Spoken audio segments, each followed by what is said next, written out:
Good morning. I'm not sure when change became associated with something that was negative.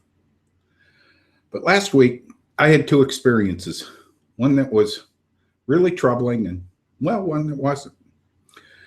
Happened to have coffee with a potential client, somebody who was referred to me, that had been having some career challenges over the past couple of years.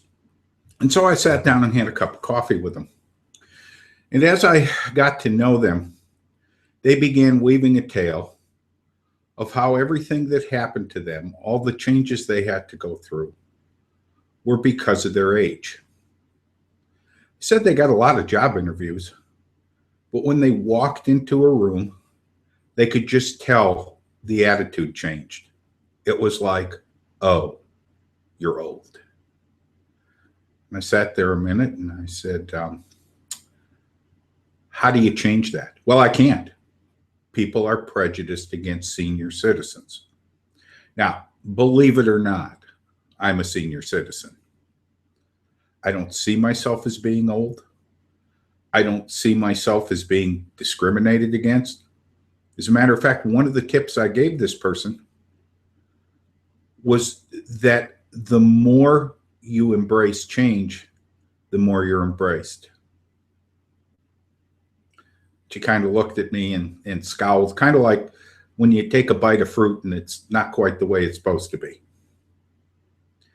So I said, I heard something a long time ago. I said, I'm not sure who said it, but what they said was, nothing changes till something changes. I said, the next time you walk into an interview room, show those people they're wrong. Say, oh, I may have a few years on me, but let me tell you about my wisdom. Let me tell you about my knowledge. Let me tell you about how I'm all about embracing what's going on today. Now, I'd like to tell you there's a happy ending to that story. But in all honesty, we kind of parted and it was like, well, I'll give you a call if I want to go any further with this. But you could tell they were disheartened. Because sometimes when change hits us, we start looking for people to tell us we're right. It doesn't make the situation any better. It doesn't alleviate our woes and worries. We just kind of sort of feel like, oh, well, someone agrees with me. I'm going to end this on a happy note because Saturday I had an opportunity to go to the zoo with my grandkids. My granddaughter's 9.5, almost 10, and my grandson's 2. Now, my grandson just loved being outdoors. As a matter of fact, as we walked around the zoo, my wife and I holding his hand, he'd go, outside, outside. He goes to daycare during the week and mom and dad get home and yeah, he spends some time outside and yeah, he has a good time. But the change was something that lit his face up. Now, my granddaughter showed up about an hour and a half after we arrived.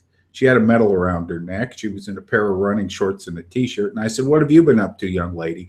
She said, well, so far today, I've run a 5K. I played in a softball game. Now I'm at the zoo. And maybe later on, I'm going to go swimming. So we got on the tram and we're riding around, look at all the different animals. It was hot out. And I said, so what are you reading this summer? She said, well, now try to remember she's 9.5. I'm just finishing The Hunger Games. And I'm not sure if I'm going to read The Lord of the Rings or The Hobbit next. So why don't you read The Hobbit? It'll help you understand The Lord of the Rings a lot better. Oh, okay. On the one hand, you have a person who says change in my life is an impediment. And two other people who say, change, wonder what I'll do with it. I'll leave you with that. Because some days I wonder what I'll do with it. So this is John Jerkowitz. Hope you have a great week.